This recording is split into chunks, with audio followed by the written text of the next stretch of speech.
I move, Madam Speaker, to defer the budget. Majority Leader, move to session suspended.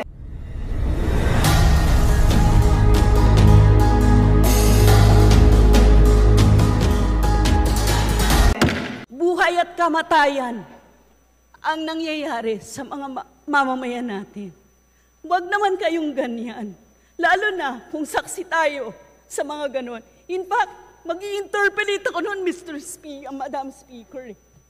Nandito ako, kailangan ko mag-interpolate ng time na yun. Pero kailangan kong pumunta doon kasi nung NTF-ELCAC na press con, ang sinasabi na ng mga bata, kami ay dinukot. Under custody pa rin kami ngayon ng military. Kung hindi sila maaalis doon, pabalik sila sa kampo. And we have had so many cases. Yesterday, I was telling the DND ng cases. Hanggang ngayon, hindi pa rin naman na-resolve yung mga cases na yon. That was under the DND Secretary, si Gilbert Chodoro. Yung time ni Palparan. Si Sherlyn Cadapan hindi na nalitaw.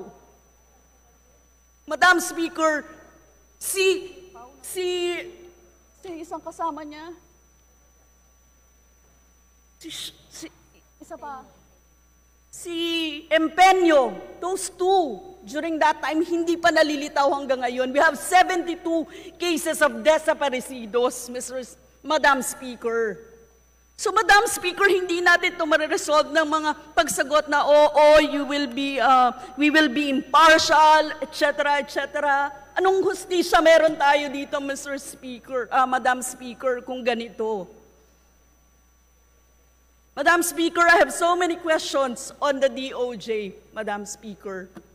I move, Madam Speaker, to defer the budget. Majority Leader, move to session suspended. Madam Speaker, good morning to everyone.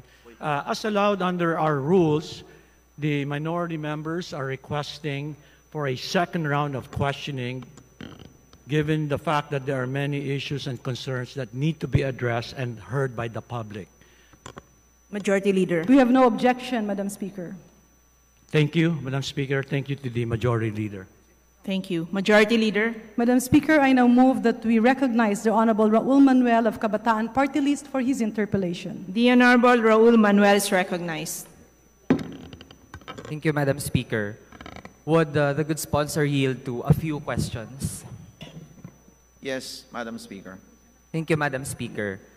Ang unang topic ko po ay karugtong ng usapin ng Orion 2 ang dalawang kabataang kababaihan na inabduct ng AFP, dumaan sa illegal detention at hindi natin malaman lamang mga forma ng psychological or mental torture bago sila nilabas sa isang press conference para piliting magsalita bilang mga rebel surrenderies.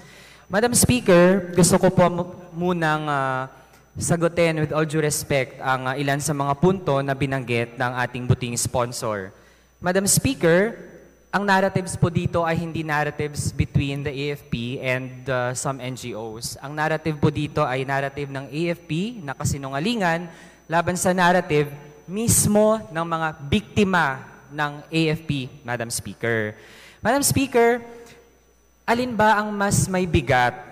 Ang affidavit na pinirmahan under duress while illegally detained sa loob ng military camp for 2 weeks sina Jed at Janila, o ang kanilang testimony habang sila ay nasa isang risky situation, pwedeng maging mapanganib yung sitwasyon at risk yung kanilang buhay habang kasama po nila sa isang press conference ang AFP na mismong nag-abduct sa kanila.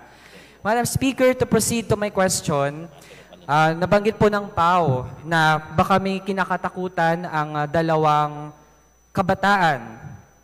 Hindi po mga bata, no? Mga kabataan na kaya mag-isip on their own, baka daw may kinakatakutan kaya nag-recant. Also, Madam Speaker, from the DOJ Secretary, na peer pressure daw sila kaya sila nag-recant. Madam Speaker, for the record, ano po ba ang pwedeng naging pressure sa dalawang kabataan at a time na sila naman ay nasa kustodiya ng militar? Sino po yung mga other forces na binabanggit na pwedeng nag-peer pressure sa kanila bago ang press conference. For the record, Madam Speaker, ano po ang tugon ng sponsor? Madam Speaker, yung kaso po ng dalawa, ay kaso po yan na maiingat po ang mga ahensya dyan. Kasi it's really a subject of, it is a hot issue today, human rights. Na, ang sabi namin kanina, dalawang version.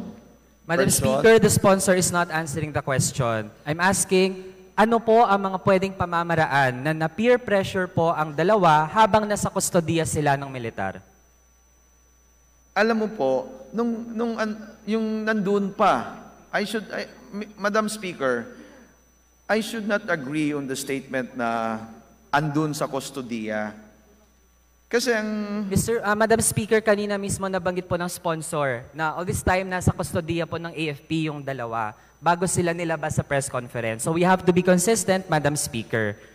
Madam Speaker, when we talk about custody, it entails curtailment of rights.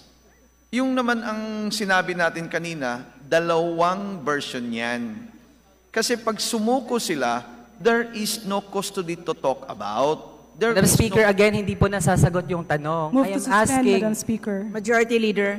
Madam Speaker, I move to the suspend session. For Session 3 minutes. suspended.